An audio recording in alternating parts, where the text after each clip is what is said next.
The storm that night wasn't just weather, it was a warning. Somewhere deep in the mountains of Wyoming, a lone cabin flickered with light as a retired Navy SEAL aimed his rifle into the darkness. He wasn't hunting deer. He was waiting for men. Men he once called brothers. Outside, snow swallowed the world whole, and in the white silence, his German shepherd growled, sensing what Jack Reynolds already knew. Death was coming. When a wounded journalist appeared at his door clutching a flash drive and whispering the name Marcus Hale, the ghosts Jack buried in Kandahar came crawling back to life. Before dawn, blood would hit the snow, the truth would burn through lies, and one loyal dog would make the greatest sacrifice of all. This is not just a story about survival. It's about redemption, betrayal, and the storm that can live inside a man long after the war is over. Tell me where you're listening from, or just type Amen for those still fighting battles no one else can see. The storm came in from the north without warning, an avalanche of white that swallowed the valley whole. The wind howled like a living thing, rattling the old cabin on the edge of the Bighorn foothills. Inside, Jack Reynolds sat alone by the fireplace, one hand wrapped around a chipped mug of black coffee gone cold. He was a man in his early 40s, broad-shouldered, tall, the kind of build that once carried 50 pounds of gear through deserts and jungles. His dark brown hair, streaked with silver at the temples, curled slightly where it brushed the collar of his flannel shirt.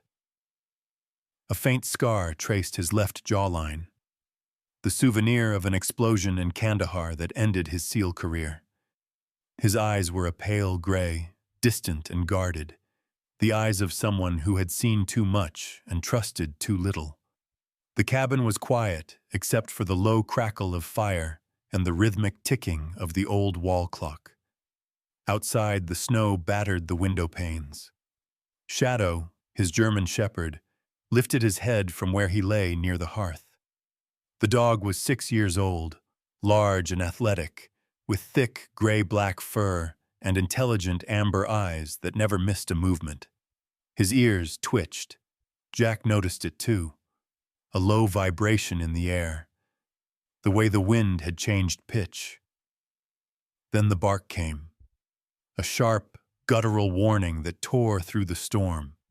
Shadow was on his feet in an instant, tail stiff, body pointed toward the front door. "What is it, boy?" Jack murmured, standing. He crossed the room in 3 long strides and grabbed his flashlight and parka.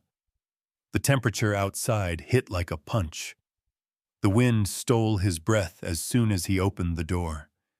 Snow swirled madly in the beam of his flashlight, turning the night into a blinding white tunnel. "Shadow?" he called out. But the shepherd was already gone, a gray streak vanishing into the storm toward the fence line. Cursing under his breath, Jack followed. The snow came up past his boots, each step an effort. The cold sliced through his gloves. The light swung wildly until it caught a shape ahead. Shadow standing rigid by the fence, barking in short, desperate bursts. Jack's beam moved lower. There, half buried in the drift, was a person. He dropped to one knee, brushing snow from a narrow shoulder. A face. A woman. Pale, unconscious, her dark hair frozen into strands that clung to her cheeks. She wore a torn winter jacket far too thin for the weather, jeans stiff with ice, sneakers soaked through. Blood had seeped through the fabric at her side, a dark patch that steamed faintly in the frigid air. "Jesus," Jack muttered. He pressed 2 fingers to her neck. A pulse, faint but there. Without hesitation, he hooked his arms under her and lifted. She was light, frighteningly so, her head lolling against his shoulder as he turned toward the cabin. "Inside, boy!" he shouted over the wind. Shadow circled once, then led the way back through the storm. By the time Jack reached the porch, his breath burned in his chest. He kicked the door shut behind them and laid the woman on the bearskin rug near the fireplace. The cabin filled with the smell of melting snow and blood. Shadow paced anxiously, whining, nose close to the woman's face. Jack peeled off his coat and knelt beside her. Up close, she looked young, late 20s, maybe 30. Her skin was pale beneath the grime, her lips nearly blue. Her eyelashes were crusted with frost. He unzipped her jacket carefully and found the source of the bleeding, a deep gash along her ribs, likely from metal or glass. Nothing fatal if he stopped the bleeding. Old habits took over. Jack moved with practiced efficiency, retrieving a faded olive-green medic kit from a nearby trunk. His hands were steady as he cleaned the wound and stitched the torn flesh. He hadn't done this since his last tour, but the rhythm came back instantly. Pressure, suture, bandage, breathe. When it was done, he draped a wool blanket over her and checked her pulse again. Stronger. Then something odd caught his eye. Her jacket pocket bulged unnaturally. Jack reached in and pulled out a small waterproof flash drive attached to a cord, the kind designed for field reporters or intelligence work. Beside it was a folded scrap of paper.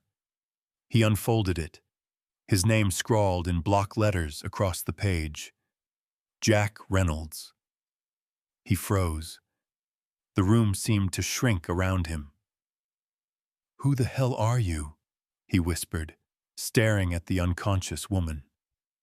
She stirred slightly, a faint sound escaping her lips. A name, maybe, swallowed by exhaustion. Shadow leaned close, sniffed her hand, then looked up at Jack, waiting for direction. Jack rose slowly, eyes still on the paper. Someone out there knew who he was, knew where he lived, and had sent this stranger straight to his door. He crossed to the window. The storm outside raged on, white and endless. He almost convinced himself that they were alone again. Then Shadow stiffened.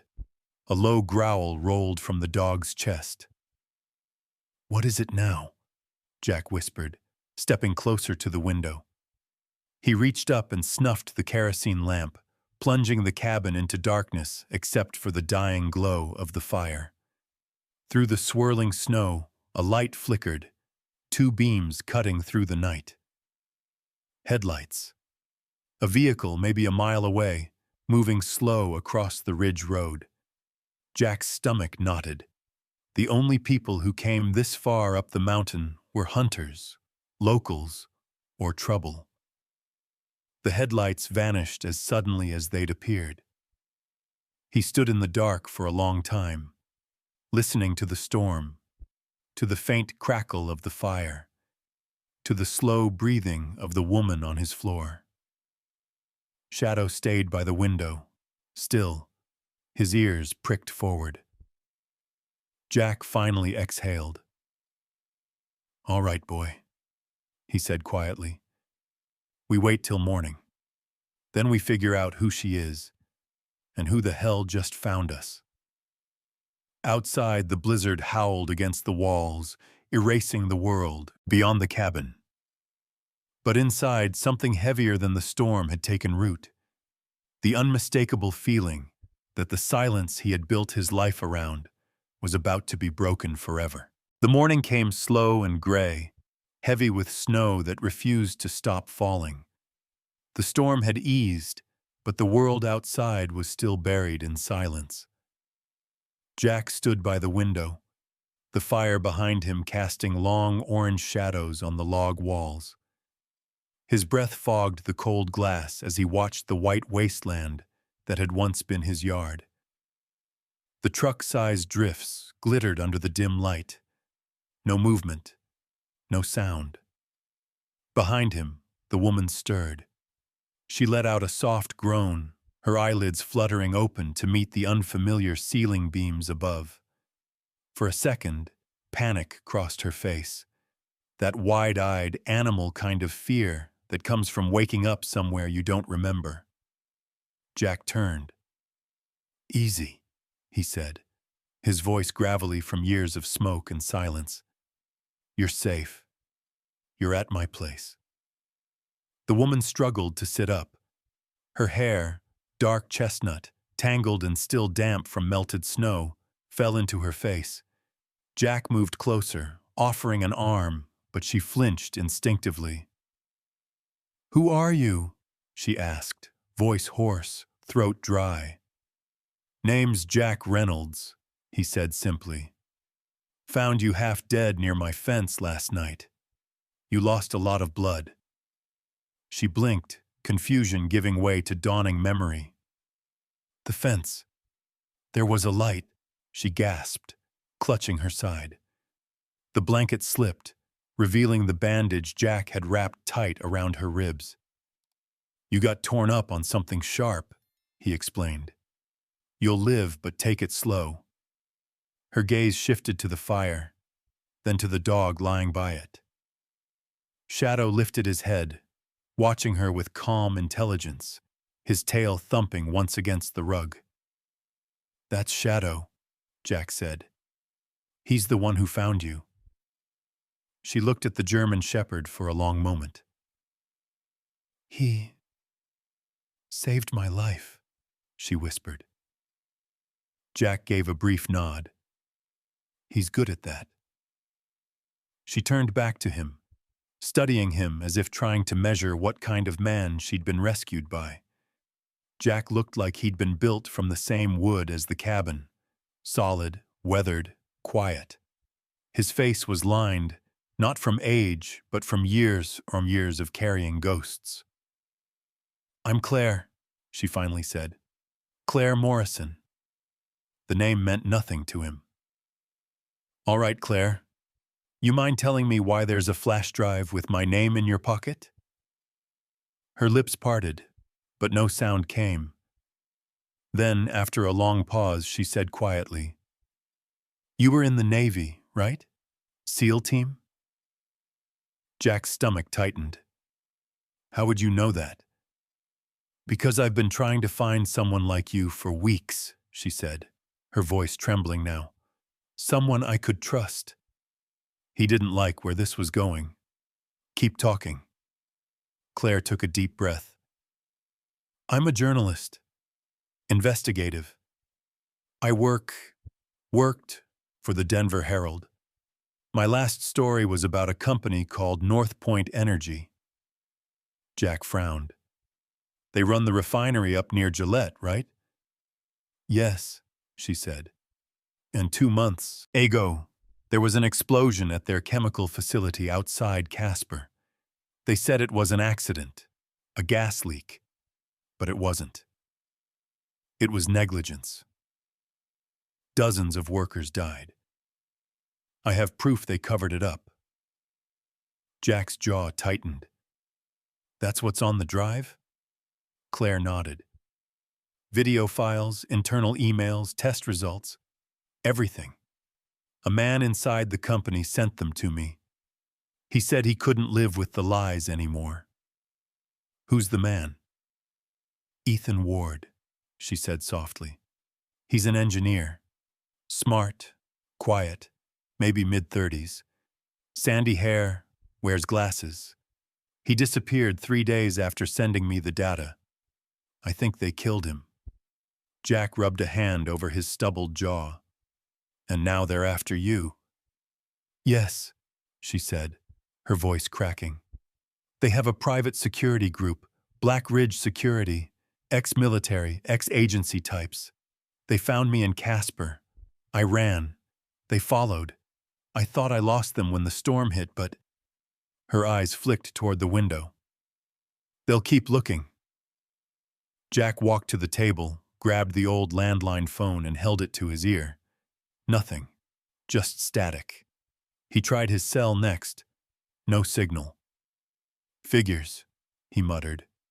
"Storm's taken everything out. No phones, no power, no way to call for help. Claire's breathing quickened. So what do we do? Jack stared into the fireplace, the flames reflecting in his pale eyes. We wait. Let the weather clear. Then I'll get you down to Sheridan, to the police. But they're not going to stop, Claire said, desperation creeping into her voice. They have connections, money. If they find this place, as if summoned by her words, Shadow suddenly lifted his head, ears pricked. His body went rigid, nose twitching toward the front door. Jack froze. What is it, boy? The dog moved to the door, sniffing at the crack beneath it, then looked back at Jack and gave a low, guttural growl.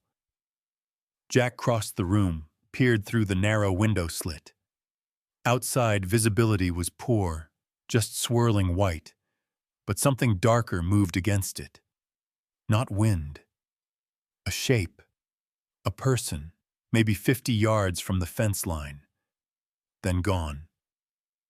He stepped back from the glass. Someone's out there. Claire's voice trembled. They found us? Jack grabbed his coat from the chair and the rifle from the wall. Could be a drifter. Could be worse. Either way, we don't take chances. He turned to her all. Down the hall, second door. There's a storage cellar. Stay quiet, keep the light off. What about you? I'll handle it, he said, checking the rifle's chamber. Shadow was already at the door, tail stiff, waiting for the command. Jack cracked the door open an inch. The wind screamed through the gap. Snow whipped against his face. Go, he whispered, and the shepherd slipped out like a gray ghost into the storm. He closed the door again and stood still, listening. The seconds stretched thin. Then, a bark, distant, sharp, followed by silence. Jack tightened his grip on the rifle. The storm outside wasn't empty anymore. Miles away, beneath the ridge, Ethan Ward crouched beneath a fallen pine tree, clutching a small radio in gloved hands. His face was pale and drawn, his blonde hair matted with snow. The thick lenses of his glasses were fogged, his breath coming in ragged bursts. He had been hiding for 2 days, surviving on energy bars and melted snow. He was an engineer, not a fugitive. The cold had cut deep, but not as deep as the guilt. He had sent Claire the evidence, thinking it would save lives. Instead, it had gotten people killed. Now, through the static of his radio, he heard something. A faint transmission on an encrypted frequency he once helped design for North Point. A voice he recognized. Marcus Hale, the head of Black Ridge Security. Calm, precise, deadly. Target located near the Bighorn foothills. Cabin, 1 occupant. Female confirmed. Move in at sundown. Ethan's heart stopped. Claire was alive, but not for long, unless he found a way to reach her first. The snow had turned metallic under the headlights, a sheet of silver slicing through the dark. Far below the ridge, 3 black SUVs crawled through the storm like predators stalking their prey. Their tires bit deep into the drifts, engines humming in perfect synchronization. In the lead vehicle sat Marcus Hale. He was in his mid-40s, his posture unnervingly calm despite the chaos around him. His black tactical coat was immaculate, the kind of precision that hinted at obsession. A streak of gray cut through his close-cropped hair, and his face, hard angles and narrow eyes, carried the stillness of a man who'd learned to kill without noise. There was no visible emotion in him, only calculation.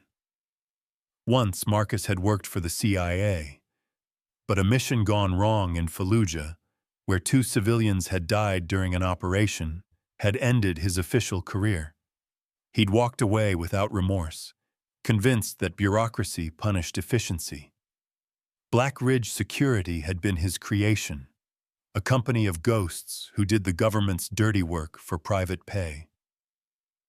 In the passenger seat, a younger man huddled over a screen glowing with thermal readings. Corbin Lang, early 20s, pale skin, freckles, a mop of reddish-blonde hair tucked under a headset. His hands shook slightly as he adjusted the scanner's sensitivity. He'd joined Black Ridge a year earlier, more technician than soldier, drawn by the salary and the illusion of belonging to something bigger. He wasn't built for the field, not really. His eyes, wide, blue, uncertain, betrayed the fear his training couldn't hide. "Temperature variance ahead," Corbin said, voice cracking. "Structure. Looks like a cabin. 2 heat signatures, both stationary." Marcus leaned forward, his breath fogging the window. "That's our nest."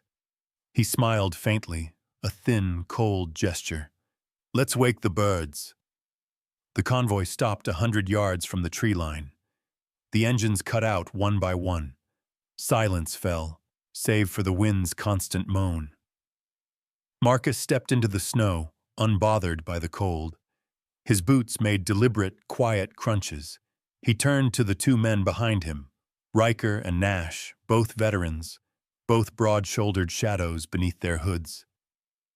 Riker was the older of the 2, late 30s, face scarred from a roadside bomb in Mosul. He had the patient, ruthless air of a man who'd seen every kind of death. Nash, younger, with a shaved head and a twitchy jaw, carried himself like a wolf barely leashed, too eager, too unstable. Marcus scanned the ridge through night vision goggles. "He's ex-SEAL," he said softly, mostly to himself. "Jack Reynolds, Kandahar survivor. If the intel's right, he's got tactical instincts and no backup. But this," he spread his gloved hand toward the blizzard, "is my terrain now." Inside the cabin, Jack checked the locks one last time. The storm pounded the roof like a living drum. The lantern light flickered against the walls, stretching his shadow into something feral. Claire sat at the table, her face pale, lips tight. The borrowed flannel shirt hung loose on her small frame. Her hands trembled as she gripped the edge of the table. "Is it them?" she whispered. Jack nodded. "They found us." He crossed to the wall, took down a worn pump-action shotgun, its wooden stock scratched from years of use. He handed it to her. Claire hesitated. "I've never fired one." "Then point it center mass and pull the trigger," Jack said evenly. "You're not aiming to scare anyone. You're aiming to stay alive." Shadow stood near the front door, muscles tensed, ears pricked forward. The dog's breathing was silent, controlled. He moved like a coiled spring, ready to strike. Jack turned down the lamp until the room was half dark. "When I say get down, you get down. Understand?" Claire nodded, swallowing hard. Outside, the wind screamed. The storm should have drowned all other sound, but Jack's trained ears caught the faint rhythm of boots on packed snow. Not the careless crunch of hikers. This was measured, tactical. He crouched near the window, just enough to see the faintest glimmer of light moving through the trees. 3, maybe 4, he whispered. Moving in formation. Claire clutched the shotgun tighter. Then came the sound, soft at first, like a tap on the roof. Snow, no. Too heavy. Then another, the sharp metallic click of a rifle's safety disengaging. Jack's pulse quickened. "Down," he hissed. The next second shattered the quiet. A flash of light flared through the window, followed by the deafening crack of a gunshot. The bullet ripped through the log wall, spraying splinters across the floor. Claire screamed, dropping low. Shadow barked once, deep and thunderous. Jack crawled to the window, staying below the sill. Through the shattered glass he caught movement. Dark figures, muzzle flashes lighting their faces. He returned fire with a single precise shot. The recoil slammed into his shoulder. Outside, someone cursed, ducking for cover. Claire was on the floor, hands shaking, the shotgun clutched uselessly in her grip. Jack slid beside her. "Safety off," he said, flipping the small lever for her. "If they come through that door, you shoot. Don't think, just shoot." Another round hit the window frame, knocking the lamp to the floor. Darkness swallowed the room. Jack's world became sound and instinct. He moved by memory, sliding along the floor to the second window. The storm outside howled, masking every breath, every footstep. Perfect cover for both hunter and hunted. Outside, Marcus watched the flashes of gunfire reflect off the snow. He raised a gloved hand. "Cease fire. He's dug in." Nash snarled. "Let me flank him." "Do that," Marcus said, "and he'll pick you off before you blink. The man survived Kandahar. He's not some drunk rancher with a SAMU rifle." Corbin's voice trembled. "Sir, we could wait out the storm. Thermal scan says he's still inside, holding position. If we hit at dawn—" Marcus turned his head slowly, his expression unreadable. "Corbin, do you know why men like Reynolds survive places like Kandahar?" Corbin swallowed hard. "No, sir. Because they learn to think like death itself. They stop fearing it. You can't wait out a man like that." Marcus's voice dropped to a whisper. "You finish him before he starts hunting you." He looked at Nash. "Circle the north side. Take Riker. Flush the dog out. Once he's distracted, we move." The men nodded and vanished into the storm. Back in the cabin, Shadow suddenly lunged toward the door, barking with a fury that rattled the walls. Jack's blood ran cold. "They're splitting up," he muttered, "trying to draw us out." He grabbed his flashlight, clicked it once toward the back hallway. "Basement now." Claire hesitated. "What about you?" "I'm the reason they're here," he said, voice hard. "Go." Shadow growled again, the deep warning tone of a soldier's companion. Jack looked at him, eyes meeting the dog's fierce amber gaze. "With her, boy. Guard her." The dog hesitated, then obeyed, following Claire down the narrow stairwell. Jack turned back toward the door, the rifle heavy in his hands, and listened. The storm had grown louder. Wind against wood, snow against glass, but beneath it he could hear the faint rhythm of boots closing in. The hunters were in position. He chambered around, whispering to the dark, "All right, Marcus. Let's see whose war this really is." Outside, lightning flashed behind the clouds, and for a single breath, the snow-lit world turned white as bone. Then everything exploded into gunfire. The storm had calmed, but the silence that followed was worse. It was the kind of silence that carried intent, the pause before the strike. Jack pressed his back against the cabin wall, his breath shallow.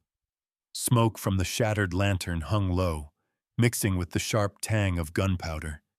He glanced at the stairwell where Claire and Shadow had disappeared moments ago. Nothing moved. He tightened his grip on the rifle, muscles coiled. Then, a sound. Not from the front door this time, but from the back of the property. A faint metallic clang, like something striking tin. Jack moved to the window, peered through the darkness. The barn was still standing, just a hulking black outline against the snow. But behind it, he saw it. A flicker of movement, low and uneven, like someone crawling. "Son of a," he muttered, and reached for his flashlight. Outside, the cold bit deeper than before. The wind had quieted, but the air was razor-sharp. Jack trudged through the knee-deep snow, keeping the light low. Shadow met him halfway, bursting from the direction of the barn. His fur bristled, breath steaming. The shepherd barked once, short, sharp, then ran a few steps toward the back storage shed, looking back to make sure Jack followed. "All right, show me," Jack whispered. The dog led him to the side of the old tool shed, its roof sagging under the snow. There, half buried against the wall, was a man. His face was pale under the weak beam of the flashlight, smeared with dirt and blood. He looked up at Jack with glazed blue eyes. "Don't shoot," he croaked. "Please." Jack's finger hovered over the trigger. "Who the hell are you?" The man coughed, dragging himself up on one elbow. "Ethan. Ethan Ward." Jack's jaw tightened. "Claire's source?" Ethan nodded weakly. "You found her. She's alive?" "For now," Jack said. He knelt beside him, eyes scanning the man's condition. Ethan was in his mid-30s, lean but not frail, the body of someone more used to offices than survival. His sandy blonde hair was matted with sweat and snow, and a deep gash along his thigh had soaked through his torn khakis. The glasses hanging crooked on his nose were cracked, one lens missing. "You're lucky you're not frozen solid," Jack muttered. "What are you doing out here?" Ethan winced as Jack helped him sit upright. "They came for me in Sheridan. I ran. I knew she'd head north with the data, so I tried to find her." He reached into his jacket with trembling fingers and pulled out a small waterproof drive. "This is the original backup. Everything. Internal memos, financials, even the contract with Black Ridge." Jack took the drive, weighing it in his gloved palm. "You're telling me there's another copy?" Ethan nodded. "I couldn't risk putting it all on one device. If they found hers, I wanted a failsafe." Jack exhaled, a cloud of frost escaping into the dark. "She doesn't know about this?" "No. I didn't want to endanger her more than I already had." Ethan's voice cracked. "God, people died because of me. Marcus—" Jack's head snapped up at the name. "What about Marcus?" Ethan swallowed, his eyes darting toward the barn, like the name itself could summon a shadow. "You know him." Jack said nothing. Ethan hesitated, then spoke. "He wasn't always private sector. You know that. He ran black ops for the agency until everything went south in Kandahar. He told me once that he'd worked with a SEAL unit there. One of his men disobeyed a direct order, tried to pull civilians out of a kill zone. Marcus detonated the charge early." Jack froze. The rifle in his hands felt suddenly heavy, alien. "That's not a story," he said quietly. "That's history." The snow whispered around them. Ethan looked at him, confused. "You were there." Jack's eyes darkened. "I was the one who tried to pull them out." For a long moment, neither spoke. Only the faint groan of the wind and the dog's steady breathing filled the air. Marcus Hale, the ghost he'd buried with 2 flag-draped coffins, was standing on his land tonight. They made it back to the cabin slowly, Ethan limping between Jack and Shadow. Inside, Claire gasped when she saw him. "Ethan," she breathed, dropping to her nanta beside him. "You're alive." He managed a faint smile. "Not for lack of trying." Jack shut the door behind them, bolting it twice. He tossed a blanket over Ethan's shoulders and poured a glass of water. Claire helped him drink. "How bad?" Jack asked. Ethan's lips were pale. "Nothing fatal. Just a hole where muscle used to be." Jack nodded once, then turned toward the corner of the room. From the shelf, he took down an old two-way radio, military-grade, scarred and dusty but functional. He twisted the knob until static filled the air. "Marcus Hale," he said flatly, pressing the transmit button. "You're out there. I know it." The static hissed, long and cold. Then, after a few seconds, a voice replied, smooth, confident, venom wrapped in silk. "Jack Reynolds. Took you long enough." Marcus's tone hadn't changed in 20 years. Calm, unhurried, like a man discussing weather, not war. Jack's hand tightened on the radio. "You should have stayed buried." A chuckle echoed back through the speaker. "And you should have stayed in the desert, where your ghosts belonged. But here we are." Jack could almost picture the man, standing somewhere beyond the tree line, face lit by the faint green of his night vision goggles. "Why?" Jack demanded. "Why her? Why now?" "Because she's holding something that doesn't belong to her," Marcus replied. "And because you, my friend, have something I want even more." Jack frowned. "What's that?" Marcus's voice sharpened, the warmth gone. "Closure." The radio clicked dead. Jack stared at it for a long moment, then set it down gently. His face was pale under the firelight, his jaw tight. "Who is he?" Claire whispered. Jack didn't look at her. "A man I thought I left behind." He turned, grabbing his coat from the peg by the door. "Get up, Ethan. You're not bleeding out here." Ethan struggled to stand. "Where are we going?" Jack's voice was calm, steady, the tone of a soldier giving an order. "To the barn. We're done running. If he wants me, he knows where to find me." Shadow barked once as if in agreement. An hour later, the old barn was alive again. The smell of oil, hay, and gunmetal mingling in the air. Jack worked with mechanical precision, barricading windows with planks, scattering hay bales for cover. Claire and Ethan helped where they could, stringing lights, loading ammunition, stacking supplies. "Stay low when it starts," Jack said, checking the rifle's sights. "We'll hold here until the storm lifts. Then we move." Claire glanced at him, her voice small. "What if he doesn't wait that long?" Jack looked through the gap in the barn wall, where the snow drifted like smoke. "Then we end this before the dawn." Shadow sat by the door, his fur silver in the lamplight, eyes locked on the storm outside. The night pressed close, thick with threat. Somewhere beyond the ridge, Marcus Hale raised his binoculars, watching the faint glow of the barn's lanterns through the falling snow. His lips curled into a thin smile.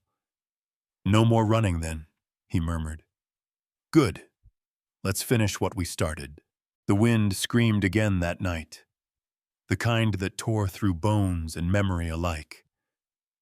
The barn groaned beneath the weight of the storm, every plank trembling as if it could sense what was coming. Inside, Jack crouched behind a hay bale, rifle braced against his shoulder, eyes fixed on the darkness seeping through the cracks of the wooden walls.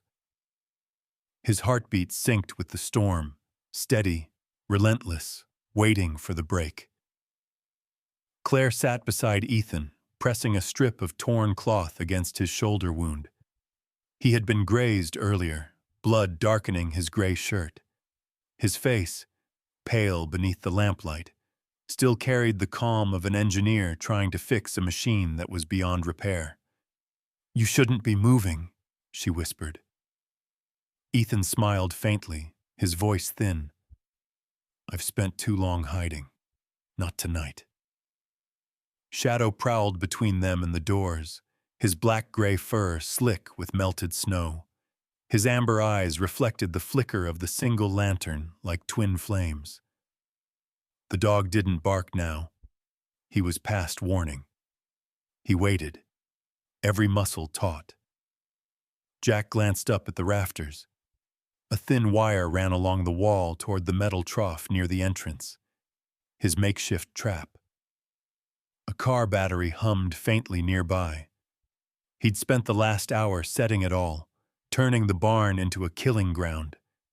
Then, through the storm's howl, came the crunch of boots. Jack exhaled slowly. "Positions," he muttered. The first shape appeared in the doorway. A shadow among shadows. Marcus's men.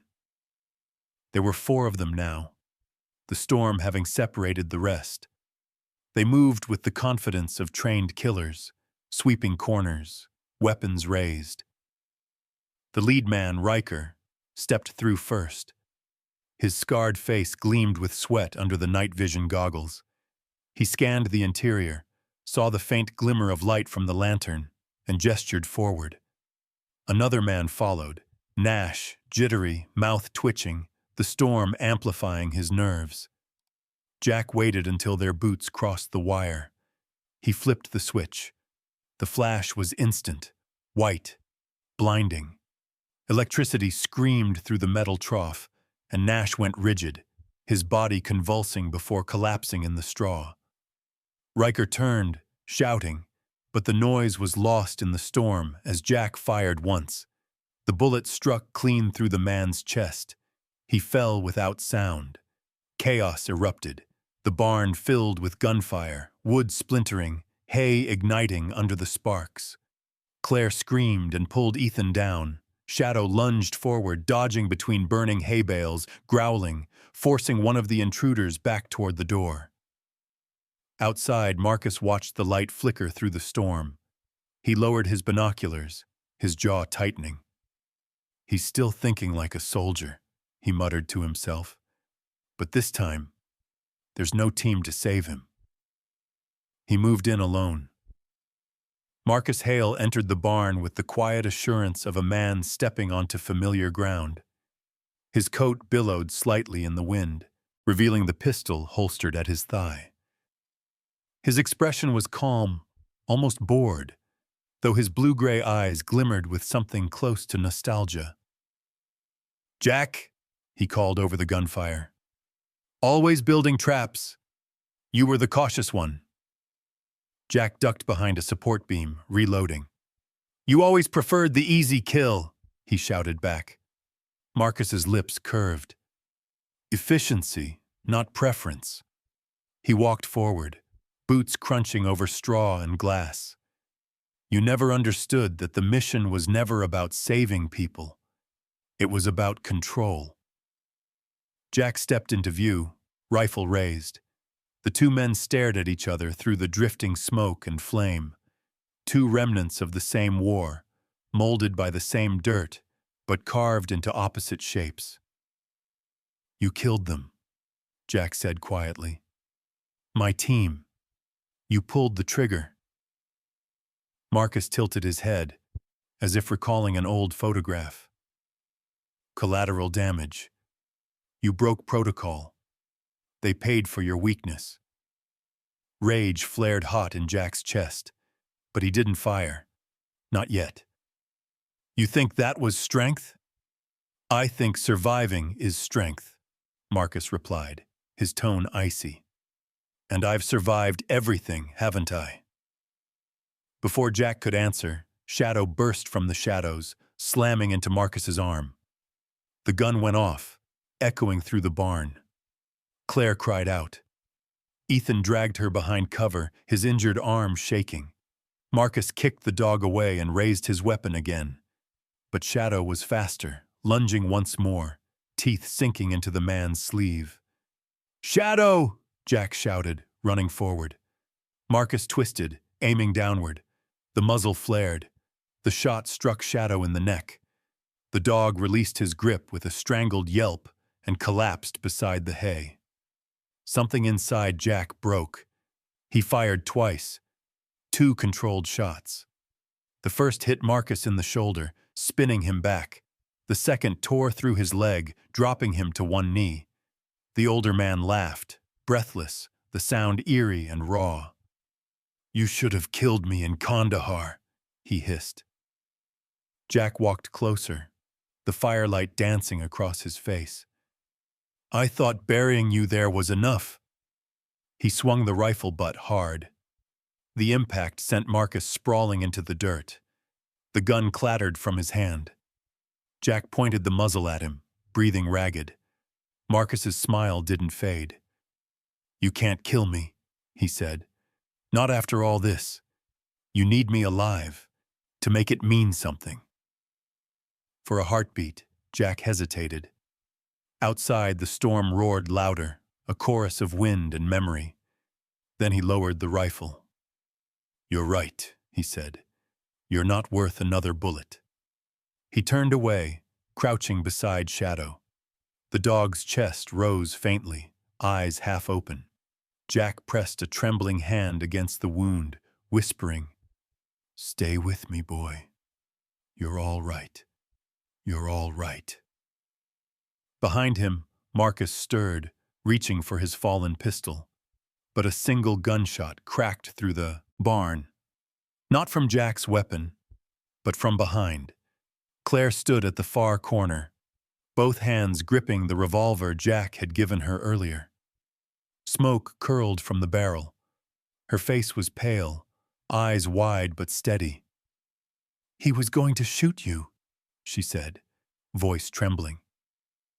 Marcus lay still, eyes staring at nothing, the storm's reflection glimmering in their glassy blue. Jack exhaled, lowering his head. "It's over," he whispered. Morning crept over Wyoming like forgiveness. The snow had stopped. The world washed clean and silent again. The smoke from the burned barn curled upward into a pale sky. In the distance, the wail of sirens approached. FBI vehicles carving paths through the drifts. Ethan sat on the porch steps, his arm in a sling, watching them draw near. Claire stood beside him, her hair loose, face drawn but calm. She clutched the flash drive in her hand, the story that would tear North Point apart. Jack sat apart from them, beside a blanket-covered form near the fence. The grave was fresh, marked with a single wooden stake. He tossed a small green tennis ball onto it, the same one Shadow used to chase every morning. "Good boy," he murmured. "You kept me alive again." The wind stirred, soft now, almost gentle, and for a moment, Jack could have sworn he heard the faint jingle of a dog's collar carried through the snow. He looked toward the horizon, the storm finally breaking, sunlight bleeding through the clouds, and the camera of the world seemed to pull back slowly, the scene fading into a quiet that wasn't empty but waiting. Somewhere far off, thunder rolled once more, like a memory refusing to die.